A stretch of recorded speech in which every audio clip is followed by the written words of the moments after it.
Good morning बच्चों, कैसे हैं आप लोग। मैं राजन कुमार विद्या मंदिर क्लासेस में आप सभी का स्वागत करता हूं। चलिए, इससे पहला क्लास में हम डिजास्टर मैनेजमेंट लेकर के आए थे। क्या लेकर के आए थे? Disaster management. आप लोग देखे कि नहीं, उसमें जितना भी महत्वपूर्ण क्वेश्चन था उसको हम पढ़ाए हैं आपको। क्या पढ़ाए हैं? जितना भी महत्वपूर्ण सब था उसको पढ़ाए हैं। आज हम जियोग्राफी यानी क्या, भूगोल, महाकुंभ सीरीज लेकर के आए हैं। क्या है? महाकुंभ सीरीज। इसमें क्या होगा? पार्ट 1, पार्ट 2 और पार्ट 3 भी आएगा। ठीक, चलिए आज हम लोग आप लोग को 54 की तरफ 51 क्वेश्चन लेकर के आए हैं।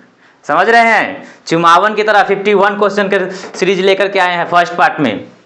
चलिए आज हम अपने इस प्यारे से प्लेटफॉर्म, क्या बताइए, विद्या मंदिर के तरफ से लेकर के आए हैं। चलिए इसके लिए स्टार्ट करते हैं। देखिए क्या कह रहा है, एक शिक्षित व्यक्ति अशिक्षित व्यक्ति से इतना अलग होता है जितना कि एक मरे हुए से, जिंदा इंसान मरे हुए से अलग होता है। समझ रहे हैं? देखिए शिक्षित होना बहुत जरूरी है आजकल के समय में। आज जितना ज़्यादा से प्रोग्रेस हो रहा है उसमें शिक्षित होना लोगों को बहुत ज़रूरी है। इसलिए आप लोग क्या करिए, एक शिक्षित बनिए। नहीं बनिएगा तो कोई उपाय नहीं है। समझ रहे हैं? चलिए देखिए, आप लोग को मरा हुआ इंसान, ये किसका कथन है? मेरा नहीं, अरस्तु साहब का है। अरस्तु एक बहुत बड़ा दार्शनिक थे, उनका कथन है। वो कह रहे हैं कि मरे हुए, जिंदा व्यक्ति मरे हुए के समान है। अगर नहीं पढ़ेगा तो क्या होगा? मरे हुए के समान माना जाता है। आइए स्टार्ट करते हैं इसी के समय। देखिए फर्स्ट क्वेश्चन है मेरा, बिहार की पहली रेल लाइन निम्नलिखित में से कौन थी? बिहार में जो पहली रेल लाइन चली थी वो कौन थी?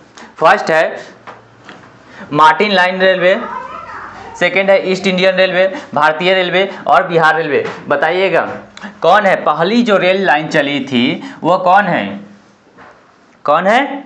East India railway. इसका ऑप्शन नंबर बी हो जाएगा। क्या हो जाएगा? B number option. कौन सा होगा? East India railway. चलिए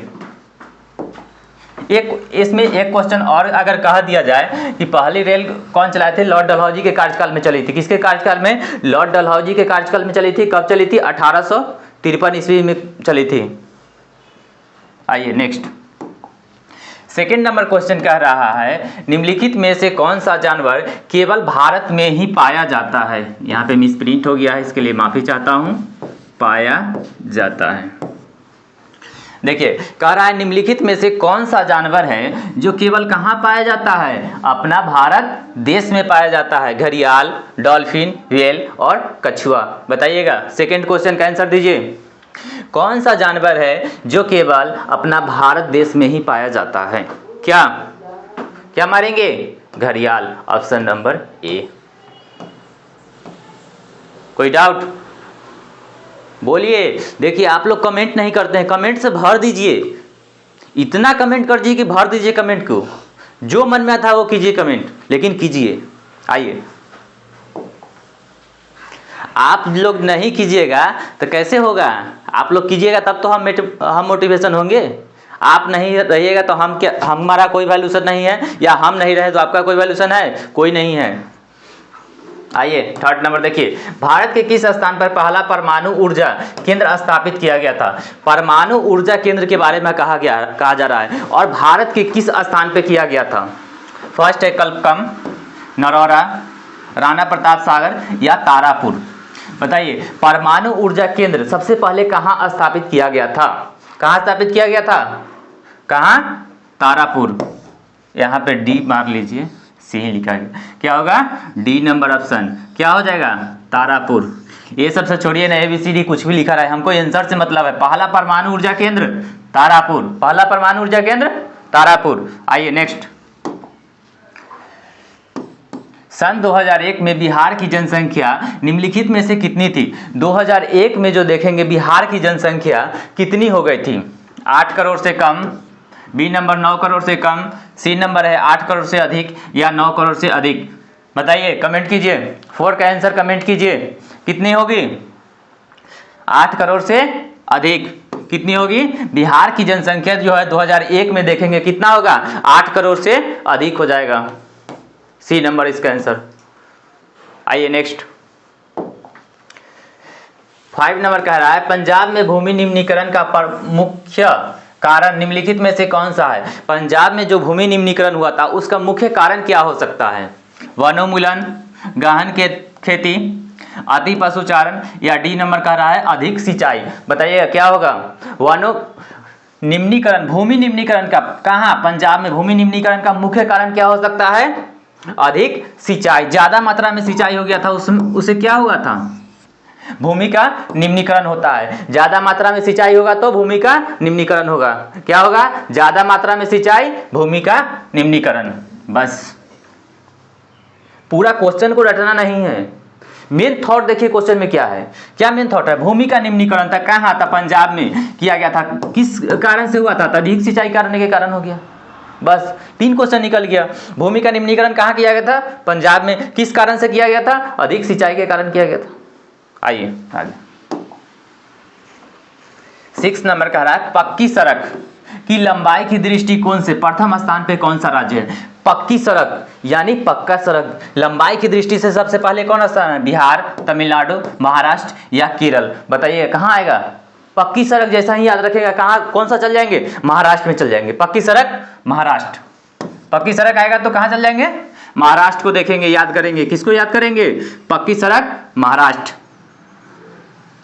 आइए नेक्स्ट 7 नंबर क्वेश्चन कह रहा है निम्नलिखित में से कौन खरीफ फसल है। एक होता है रबी फसल और खरीफ फसल। रबी फसल, एक होता है खरीफ फसल।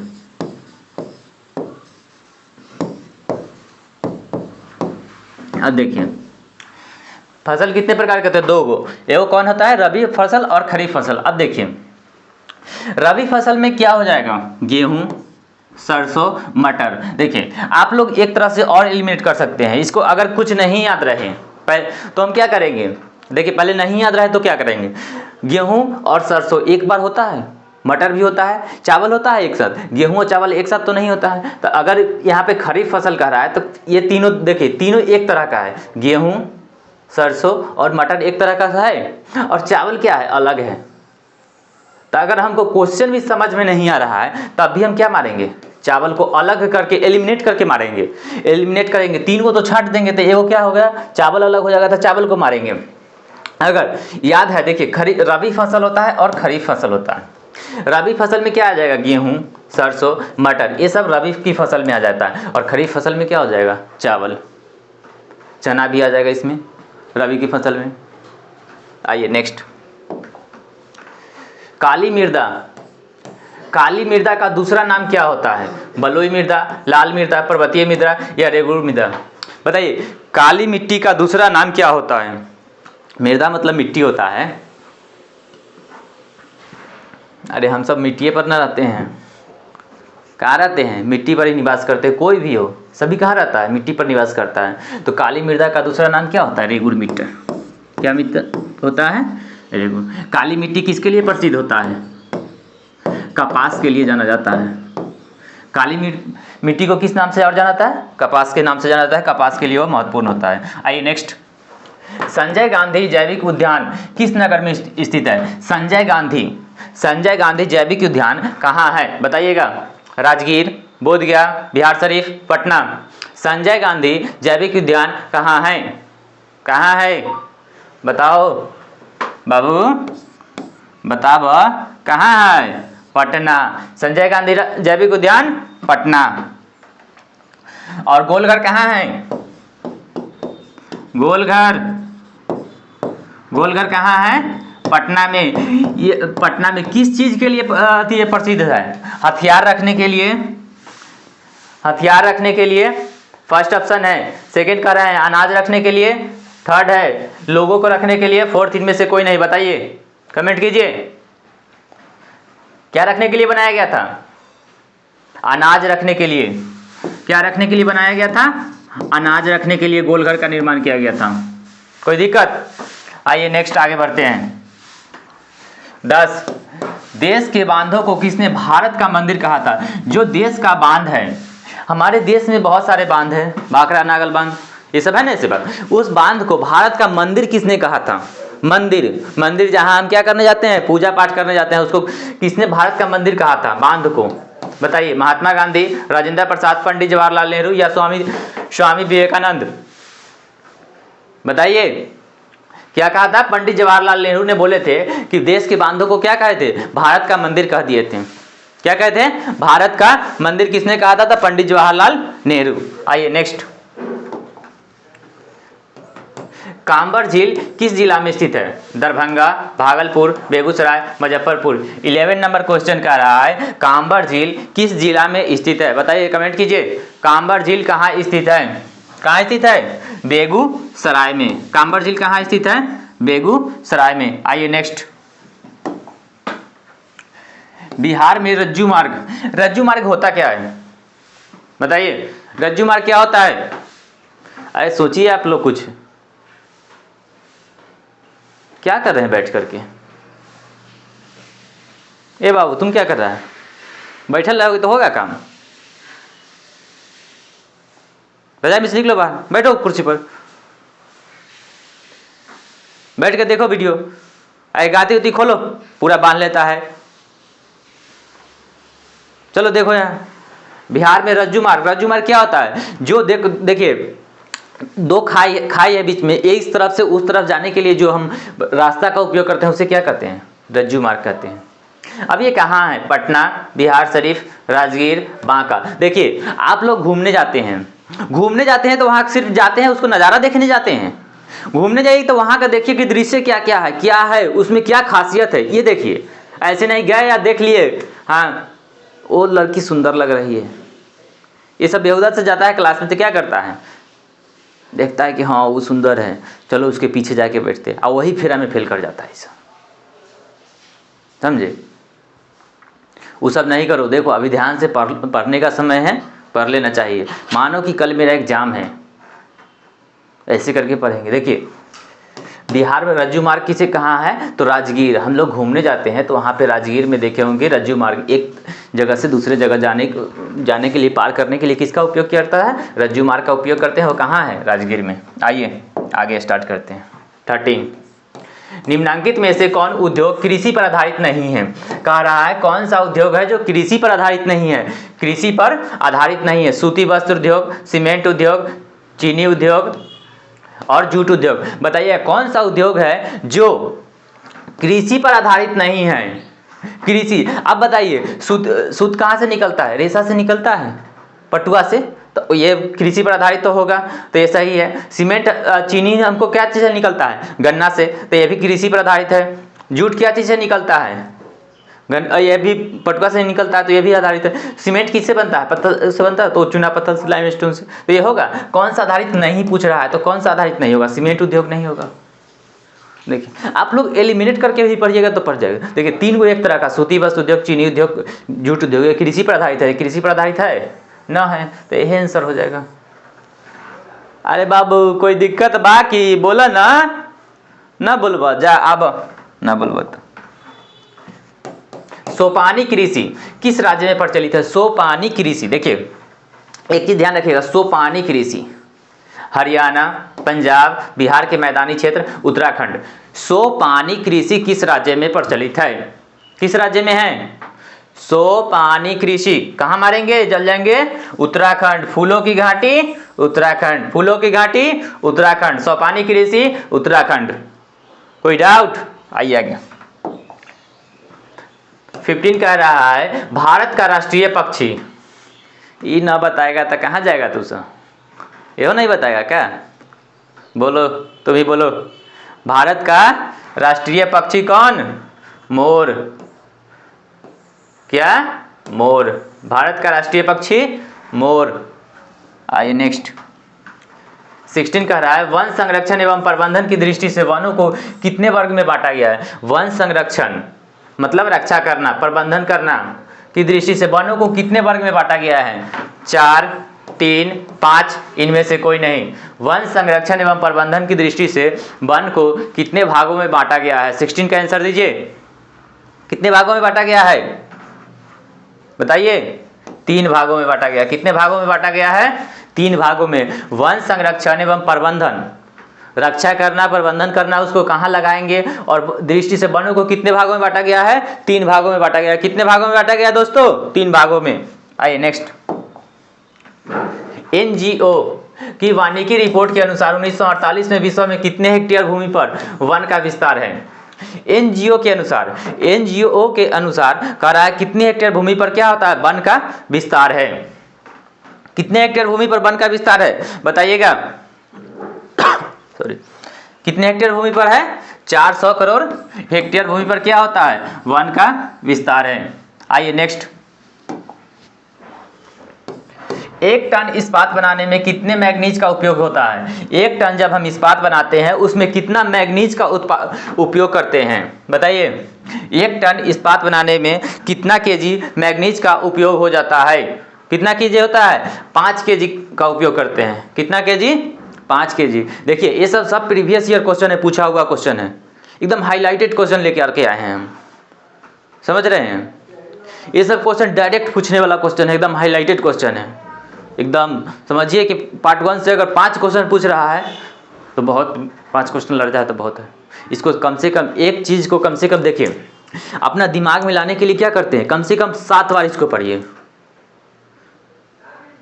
1 बार देख लीजिए वीडियो, 2 बार देख लीजिए, उसके बाद क्या कीजिए, नहीं होगा तो PDF निकाल लीजिए, PDF निकाल करके इसको पढ़ जाइए। 7 बार पढ़ लिया अपना हो जाएगा। ध्यान से पढ़ना है, ऐसा नहीं कि दिमाग है पिंकिया पर आप पढ़ रहे हैं यहाँ, वैसे नहीं करना है, समझ गए?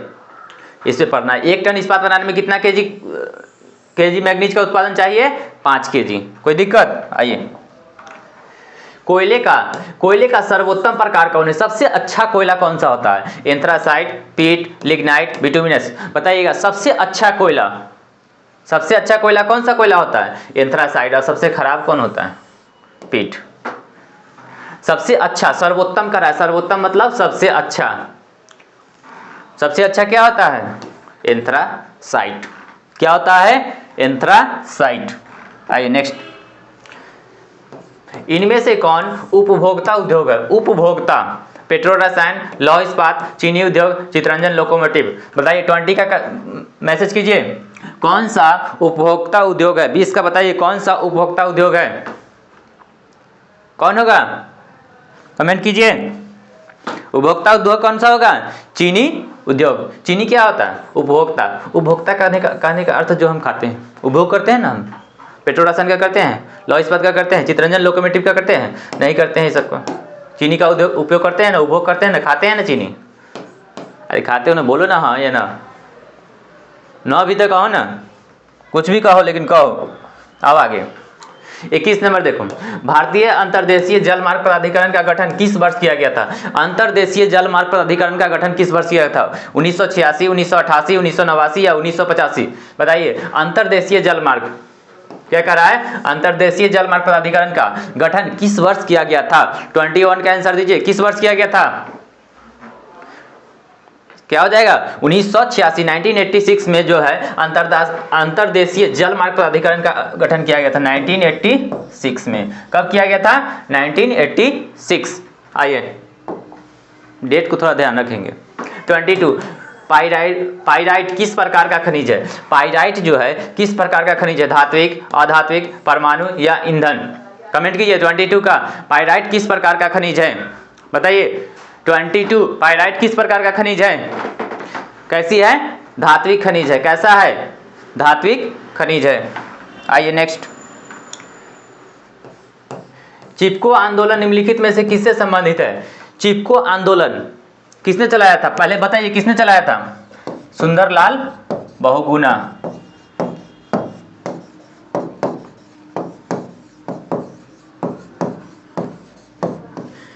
चिपको आंदोलन के नेता पूछे ला या कौन चलाया था? तो सुंदरलाल बहुगुणा। ये किससे क्यों चलाया गया था? ज्यादा संख्या में पेड़ को लोग काट रहे थे। किस पेड़ के काट रहे थे? अंगू। कौन सा पेड़ का नाम पूछेगा तो क्या मारेंगे? अंगू का पेड़ काटने से रोक लगाया गया था। और कहाँ की महिला ने इसमें बढ़ चढ़ के हिस्सा ली थी? आंध्र प्रदेश की महिला ने बढ़ चढ़ के हिस्सा ली थी। क्या मारेंगे? आंध्र प्रदेश। आंध्र प्रदेश की महिला ने इसमें बढ़ चढ़ के हिस्सा ली थी। जो चिपको आंदोलन चलाया गया था ना इसमें, और तारी विरोधी आंदोलन भी चलाया गया तो वही चलो।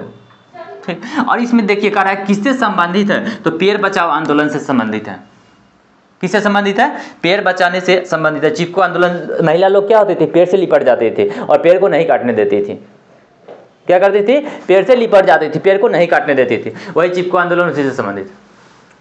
कोई दिक्कत? कहाँ से चलाया था? आंध्र प्रदेश से चलाया था। कौन सा पेड़ काटने था? अंगूर का पेड़ काटने से। और किसने चलाया था? सुंदरलाल बहुगुणा। कोई डाउट?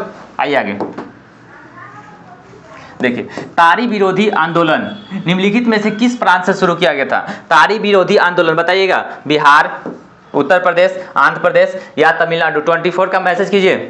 तारी विरोधी आंदोलन जस्ट बताए हैं। तारी विरोधी आंदोलन कहां से, क्या बताए थे? आंध्र प्रदेश से ही चलाया गया था। वहीं की महिला, तारी विरोधी कौन चला सकती है? पुरुष चलाएगा कि महिला? कौन चलाएगा? महिला ही ने चलाएगी। ये सब होगा नहीं। आंध्र प्रदेश से महिला चलाई थी। कोई दिक्कत? आइए आगे। नदियों में बाढ़ आना का प्रमुख कारण क्या होता है? नदी में बाढ़ कैसे आएगा? जल की अधिकता के कारण, वर्षा की अधिकता के कारण, नदी की तली में अवसाद का जमा होने के कारण, या इनमें से कोई नहीं? नदियों में बाढ़ आने का प्रमुख कारण क्या है? 25 का आंसर दीजिए। क्या होगा? नदी में अवसाद का जमा हो जाना। नदी में जब क्या होता है, अवसाद एक जगह से दूसरी जगह का मिट्टी बह करके आ जाता है, जमा हो जाता है, तो क्या होगा? ऊपर पानी का लेवल उठेगा कि नहीं उठेगा? आप सोचिए, एक डब्बा ले लेते हैं। क्या कौवा वाला कहानी सुने थे? एक कौवा प्यासा था, घड़े में पानी थोड़ा था, कौवा ने डाला कंकर, पानी आया ऊपर और कौवा पिया पानी, खत्म हुई कहानी। ये सब पढ़े हो ना? देखिए बचपन में याद रिलेट कर लीजिए। अब हम लोग बाढ़ आने, नदी में बाढ़ कब आएगा? तो उसमें अवसाद धीरे धीरे क्या होगा? मिट्टी आते तक जमा हो जाएगा, तो पानी का लेवल क्या होगा? ऊपर होगा। तो अब नदी की तली में अवसाद का जमाव के कारण, कौवा डाला था ना कंकर, धीरे धीरे डाला था, तो वो अवसाद एक तरह से जमा हो गया था, तो क्या होगा? पानी का लेवल ऊपर भाग जाता है। तो बस वही अवसाद का जमा होगा। कोई दिक्कत? आइए आगे। 26 देखिए, भूकंप संभावित क्षेत्रों में भवनों की आकृति कैसी होनी चाहिए? जहां भूकंप होगा, कल देखिए डिजास्टर मैनेजमेंट हम पढ़ा रहे थे, उसमें हम पढ़ाए हैं भूकंप संभावित क्षेत्रों में जो भवन का आकार कैसा होना चाहिए? अंडाकार, त्रिभुजाकार, चौकोर या आयताकार होना चाहिए? बताइएगा। 26 का आंसर बताइए। कल बताए हैं, कल का सेशन देखे होंगे तो जरूर मिला होगा। देखिए एक दूसरे से सब रिलेट हुआ है।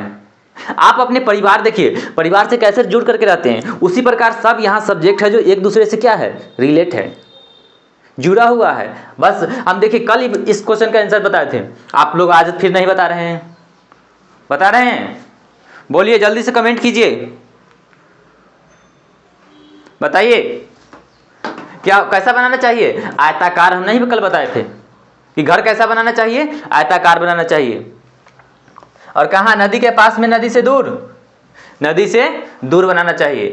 27 वृहद क्षेत्र में जल की उपस्थिति के कारण ही पृथ्वी को क्या कहा जाता है? वृहद क्षेत्र मतलब ज्यादा क्षेत्र। ये मेरा घर है, रूम है मान लेते हैं, इसमें ज्यादा क्षेत्र में क्या? जल की उपस्थिति के कारण क्या कहेंगे? पृथ्वी को कैसा ग्रह कहते हैं?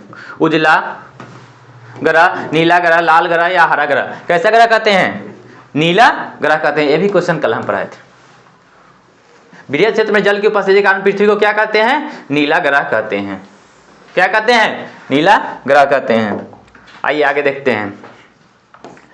29 यूरेनियम का प्रमुख उत्पादन केंद्र। यूरेनियम सबसे ज्यादा कहाँ उत्पादन होता है? बताइए, कमेंट कीजिए, आप लोग कमेंट कीजिए जब तक पानी पी लेते हैं।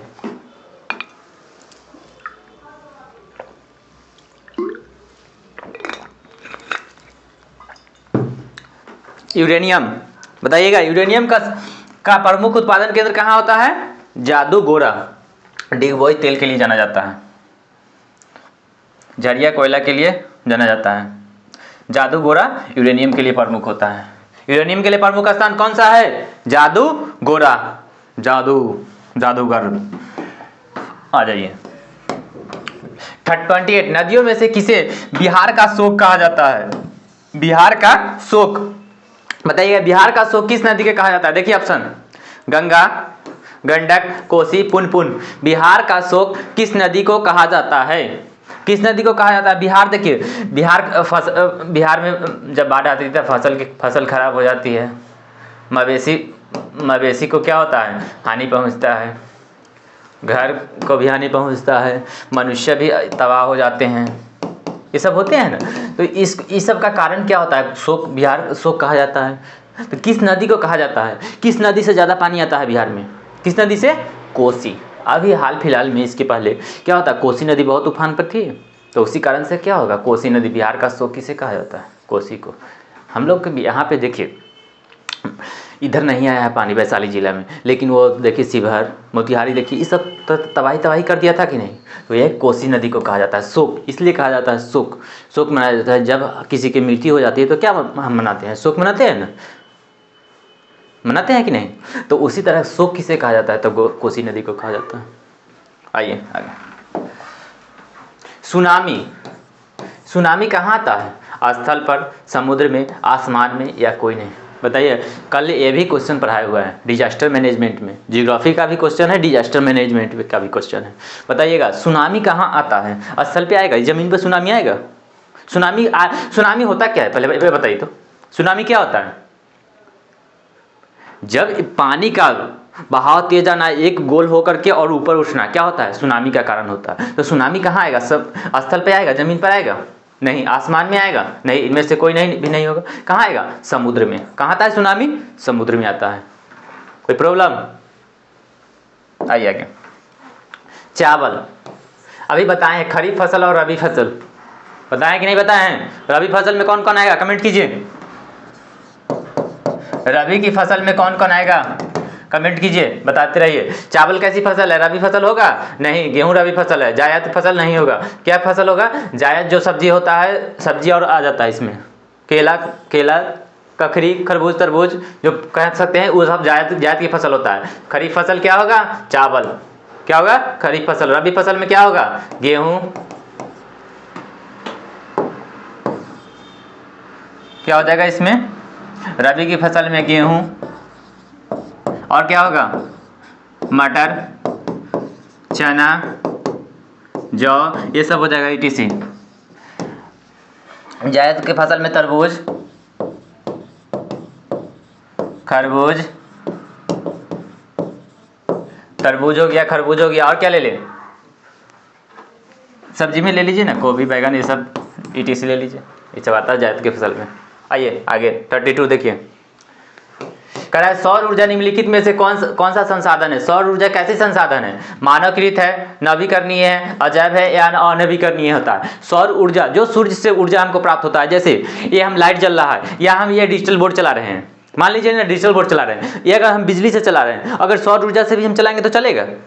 स्वाभाविक सी बात है, चलेगा। तो चलेगा तो कैसी ऊर्जा है? सौर ऊर्जा पर रोशनी कहाँ से मिलता है? सूर्य से मिलता है। सूर्य से मिलेगा तो मानवकृत होगा? नहीं होगा, नवीकरणीय होगा। क्या होगा? नवीकरणीय संसाधन होगा। सौर ऊर्जा कैसी संसाधन है? नवीकरणीय संसाधन है। एक नया भी है, नवीकरणीय से नया भी कहेंगे, और गॉड गिफ्टेड दिया होता है। मानव निर्मित तो होगा नहीं, अजैव होना, और नवीकरणीय नहीं होगा, तो क्या होगा? नवीकरणीय संसाधन हो जाएगा। और एनी डाउट? आइए आगे 33। विश्व व्यापार संगठन की स्थापना किस वर्ष हुई थी? विश्व व्यापार संगठन 1995, 94, 96। विश्व व्यापार संगठन की स्थापना WTO की स्थापना कब हुई थी? कब हुई थी? 1995, 1995 ईस्वी में। आइए next. Tata iron 34। Tata iron and steel company की स्थापना कब की गई थी? 1854, 1907, 1915 और 1923। बताइए Tata iron and steel company की स्थापना कब की गई थी? 34 का आंसर दीजिए। 34 का आंसर दीजिए। क्या होगा? 1907। Tata iron and steel company कौन थे? इसके CEO रतन टाटा। रतन टाटा, इनका निधन हो गया है। आइए, हो गया है। 1907 मारेंगे। आइए नेक्स्ट क्वेश्चन देखते हैं। किसने कहा था संसाधन होते नहीं बनते हैं? बहुत अच्छा क्वेश्चन है, बहुत VVI क्वेश्चन है। संसाधन होते नहीं बनते हैं। संसाधन पहले से नहीं होता है, ये सब संसाधन हम लोग बनाए हैं। देखो कोई बच्चा जन्म लेता है कोरा कागज के समान होता है, वो आतंकवादी या IAS बन के नहीं पैदा होता है। उसको क्या हम लोग यहाँ पे बनाते हैं। एक टीचर का बहुत बड़ा रोल होता है किसी को भी बनाने में।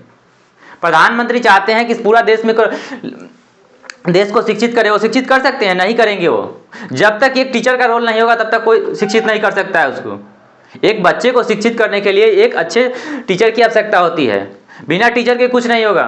बिना, कहा गया है ना कि बिना गुरु का ज्ञान नहीं मिलता है। इसलिए एक टीचर के संपर्क में रहिए। पास होना है अच्छे नंबर से तो एक टीचर के संपर्क में रहिए, या हमारे संपर्क में रहिए, किसी और टीचर के रहिए, लेकिन रहिए जरूर।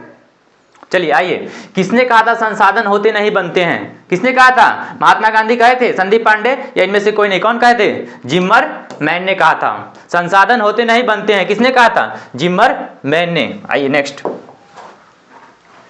36 देखिए, राष्ट्रीय विकास परिषद का गठन कब हुआ था? राष्ट्रीय विकास परिषद का गठन कब हुआ था? 1950, 1951, 1952? बताइएगा, राष्ट्रीय विकास परिषद का गठन कब हुआ था? 36 नंबर क्वेश्चन का आंसर दीजिए। कब हुआ था? 1952 में। राष्ट्रीय विकास परिषद का गठन कब हुआ था? 1952। कब हुआ था? 1952। देखिए, कोई टीचर पढ़ा रहे हैं, सब टीचर कहाँ से पढ़ाते हैं? एक सिलेबस होता है, सिलेबस प्रस्तावना। आप लोग बुक खोलते हैं तो उसमें देखते हैं चैप्टर वाइज लिखा रहता है अध्याय, उसी को क्या कहते हैं? प्रीजेम्बल, प्रस्तावना। प्रस्तावना हमारे उद्देश्य प्रस्ताव हुआ था संविधान में जो दिया गया था, कौन दिए थे? जवाहरलाल नेहरू। तो उसी को प्रस्तावना हम यहाँ पे कहते हैं। बुक देखिएगा, फर्स्ट पेज खोलिएगा तो उसके आगे चैप्टर का नाम दिया रहता है कि हाँ इस चैप्टर यहाँ से यहाँ तक, उसी को प्रस्तावना कहते हैं। तो अगर सब लोग पढ़ाते हैं तो वही पढ़ाते हैं, कंटेंट वही रहता है, बस सबका शैली होता है अलग अलग पढ़ाने का, समझाने का सब टीचर का शैली अलग अलग होता है। देखिए आपको कौन सा ज़्यादा अट्रैक्ट कर रहा है, ये देखिए। आपको लोग समझ के पढ़िए, ऐसा रटने वाला बहुत क्वेश्चन, 10 क्वेश्चन 50 क्वेश्चन पढ़े तो 10 क्वेश्चन रट लीजिए। नहीं आ रहा है तो उसको समझ में तो रटेंगे ही ना, लेकिन जो समझ के पढ़ने वाला है कॉन्सेप्ट बेसिस, उसको कॉन्सेप्ट लगा लीजिए, कुछ अपने जीवन से रिलेटेड कॉन्सेप्ट लगा के पढ़िएगा तो ज़्यादा बेटर रहेगा।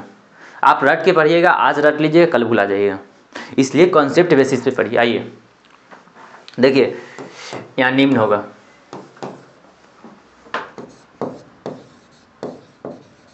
निम्न में किसको प्राथमिक क्षेत्र कहा गया? प्राथमिक क्षेत्र किसको कहा जाएगा? सेवा क्षेत्र को, कृषि क्षेत्र को, औद्योगिक क्षेत्र को, या इनमें से कोई नहीं? बताइए प्राथमिक क्षेत्र कौन सा होता है? सबसे पहले कौन सा आया था? कृषि का उपयोग किया था, तो कृषि क्षेत्र सबसे पहले मानेंगे। क्या मारेंगे? कृषि।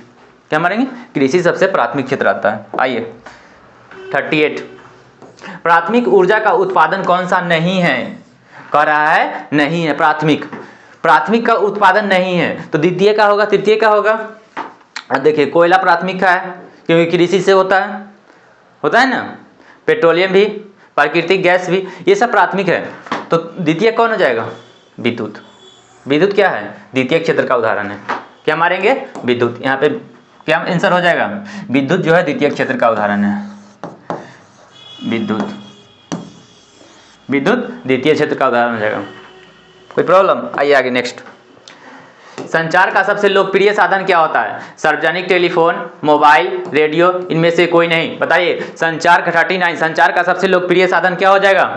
सार्वजनिक टेलीफोन। क्या मारेंगे? सार्वजनिक टेलीफोन। आइए नेक्स्ट, इनमें से कौन सी प्राथमिक ऊर्जा नहीं है यानी द्वितीयक है? प्राथमिक ऊर्जा नहीं है यानी द्वितीयक है। द्वितीयक कौन होगा? प्राकृतिक गैस प्राथमिक है, पेट्रोलियम, कोयला प्राथमिक है, कौन हो जाएगा? विद्युत। याद रखिएगा, विद्युत क्या में आता है? द्वितीय क्षेत्र में आता है। आइए नेक्स्ट, काली मिट्टी किसके लिए प्रसिद्ध है? बताए हैं, कपास, लीची, गेहूं, बाजरा। बताए हुए क्वेश्चन है, आज ही बताए हैं। किसके लिए प्रसिद्ध है? कपास के लिए।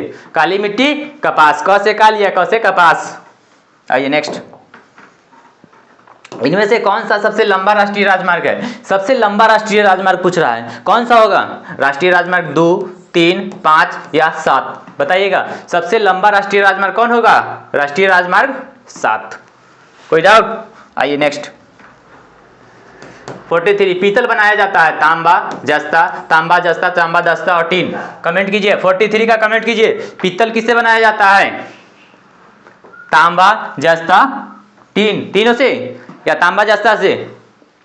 किससे बनाया जाता है? तांबा और जस्ता से बनाया जाता है। पीतल किससे बनाया जाता है? तांबा और जस्ता से। आइए नेक्स्ट, 44, इनमें से कौन सी प्राकृतिक आपदा नहीं है यानी मानव निर्मित आपदा होगा? प्राकृतिक आपदा नहीं है, मानव निर्मित। प्राकृतिक आपदा सुनामी है, बाढ़ प्राकृतिक आपदा है, भूकंप प्राकृतिक आपदा है, तो मानव निर्मित प्राकृतिक नहीं है कह रहा है इसमें, तो नहीं कौन हो जाएगा? आतंकवाद।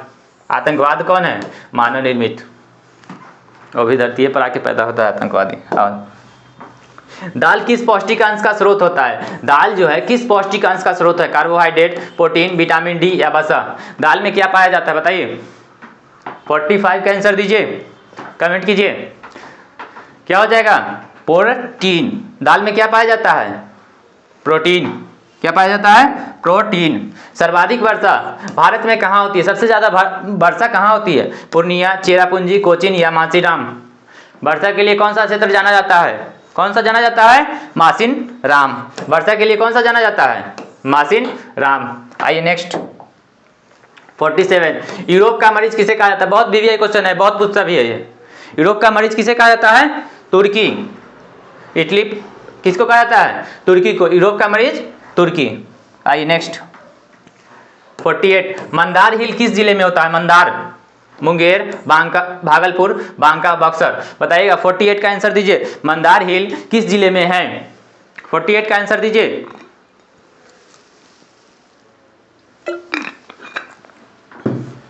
किस जिले में है? कहां पड़ता है मंदार हिल? बांका। कहां पड़ता है? बांका। आइए नेक्स्ट। भारत का सबसे बड़ा बंदरगाह मुंबई, चेन्नई, कोलकाता या कांडला? सबसे बड़ा बंदरगाह कौन सा है? मुंबई बंदरगाह। मुंबई बंदरगाह सबसे बड़ा बंदरगाह मुंबई में। पूछेगा क्वेश्चन कि मुंबई में जो भूकंप आने का कारण क्या था? मुंबई में भूकंप आने का कारण क्या था? शहरीकरण होने के कारण मुंबई में भूकंप आया था। याद रखिएगा, कल का क्वेश्चन था ये। मुंबई में भूकंप आने का क्या कारण है? शहरीकरण। अत्यधिक ज्यादा मात्रा में शहरीकरण हो गया था, उस कारण से मुंबई में भूकंप आया था। और सबसे बड़ा बंदरगाह भी पूछेगा तो क्या मारेंगे? मुंबई मारेंगे। आइए नेक्स्ट। सुदूर संवेदी उपग्रह का प्रयोग किस लिए किया था? सुदूर संवेदी, दूरसंचार के लिए, मौसम विज्ञान के लिए, संसाधन की खोज के लिए, दूरदर्शन के लिए? सुदूर संवेदी उपग्रह का प्रयोग किस लिए किया जाता है? संसाधन के खोज के लिए। किसके लिए? संसाधन के खोज के लिए। आइए मेरा लास्ट क्वेश्चन है आज 51। निम्नलिखित में से कौन भूकंप का सर्वाधिक संवेदनशील नगर है? भूकंप का सर्वाधिक संवेदनशील नगर देहरादून, रांची, हैदराबाद, चेन्नई? सर्वाधिक संवेदनशील होता है भूकंप से, सर्वाधिक क्षतिग्रस्त होता है किसको? कौन सा देश को? बताइएगा। देहरादून, रांची, हैदराबाद, चेन्नई? किसको होता है? किसको होता है? चेन्नई को। सर्वाधिक क्षति होता है कि कौन सा देश होता है? चेन्नई को सबसे ज्यादा क्षति होता है। किससे? भूकंप से। चलिए आज मेरा पार्ट 1 जियोग्राफी का पार्ट 1 यहाँ पे फिनिश होता है। अब जल्द से जल्द पार्ट 2 लेकर के आएंगे। बताइए आप लोग का इच्छा पर लाया जाएगा पार्ट 2। आप लोग का इच्छे पर लाया जाएगा। अगर पार्ट 1 आपको अच्छा लगे हो तो आप बताइए, तब पार्ट 2 लाया जाएगा, नहीं तो वरना छोड़ दिया जाएगा। कोई दिक्कत नहीं, जब तक आप नहीं होंगे तब तक हम कहाँ। क्या बच्चों, अरे क्या हुआ? अच्छा लग रहा है सेशन कि नहीं लग रहा है? लाइक और करो। अच्छा लग रहा है, अपने दोस्तों को भी दिखाओ अच्छा लगे तो। चलो आज मेरा यहीं पे सेशन समाप्त हो रहा है। चलिए अच्छे से पढ़ाई कीजिए और अपना स्वास्थ्य का ध्यान रखिए। खाना पीना खूब खाइए और नींद भी लीजिए। ऐसा नहीं हो कि नहीं नींद ले, पढ़ते रह जाए। नींद भी लेना है, सब काम करना है, समझे? जो है उसको लेते चलिए और नींद भी लीजिए। खूब खाना खाइए, अभी ठंडा का मौसम है, खाना ज़्यादा मात्रा में खाइए। भूखे पेट भोजन नहीं होता है बोला जाता है ना, तो इसलिए खाना खूब खाइए। खाना खाते हुए रहिए, उसके बाद पढ़ाई कीजिए, तब मन लगेगा। ऐसे नहीं मन लगेगा। भूखे पेट पढ़िएगा तो पेट में तो भूख रहेगा, तो ध्यान कहाँ रहेगा? यहाँ पे नहीं आएगा। इसलिए खाना भी खाइए और पढ़ाई भी कीजिए। चलिए और बताइए कैसे हैं? कोई प्रॉब्लम बताइए, कोई प्रॉब्लम? चलिए तो ठीक है, सेशन को यहीं पे समाप्त करते हैं। जय हिंद, जय भारत।